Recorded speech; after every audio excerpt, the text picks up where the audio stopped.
Instead of God, ക്രിസ്തുവിന് പകരം ക്രിസ്തുവിന് വേണ്ടി ഭൂമിയിൽ നിലനിർത്തിയിരിക്കുന്നത് പുതിയ സൃഷ്ടി. ക്രിസ്തു യേശുവിൻ്റെ പകരമായി, ക്രിസ്തു യേശുവിൻ്റെ വേണ്ടി എന്ന് പറഞ്ഞാൽ ഓത്തറൈസേഷൻ കിട്ടിയവരാ നിങ്ങളും ഞാനും.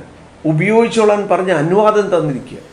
എൻ്റെ നാമത്തിൽ നിങ്ങൾ ഭൂതങ്ങളെ പുറത്താക്കും, എൻ്റെ നാമത്തിൽ രോഗികളുടെ മേൽ കൈവച്ചാൽ അവർ സൗഖ്യമാകും, പുതുഭാഷകളിൽ നിങ്ങൾ സംസാരിക്കും. ഉയർത്തെഴുന്നേറ്റവനായ യേശു തൻ്റെ വാക്കാ തന്നിരിക്കുന്നത്, ഓത്തറൈസ് ചെയ്തിരിക്കുക. പറയാം, ഞാൻ ഓത്തറൈസ്ഡാണ്. നമ്മൾ പറയത്തില്ല ഓത്തറൈസ്ഡ് ഡീലർ. പണ്ട് ഈ കൊഡാക് ഫിലിമിൻ്റെ സൂപ്പർ സ്റ്റോക്കിസ്റ്റ് ആയിരുന്നു. അപ്പം ഈ സർക്കാർ സ്ഥാപനങ്ങൾക്കൊരു നിയമമുണ്ട്, പ്രൈവറ്റ് ആൾക്കാരോട് ഇത് വാങ്ങിക്കത്തില്ല, കാര്യം ബൾക്ക് പർച്ചേസ്. പക്ഷെ ഞാനാണ് ഓത്തറൈസ്ഡ് ഡീലർ. എന്നെ കവിഞ്ഞ് അല്ലെങ്കിൽ എന്നെ കടന്ന് കമ്പനിക്ക് പോലും വിൽക്കാൻ പറ്റത്തില്ല. അതുകൊണ്ട് അവർ ORC എന്ന് പറയും, over riding commission. Over ride ചെയ്യുന്നതിന് എനിക്ക് ഇങ്ങോട്ട് പൈസ തരും.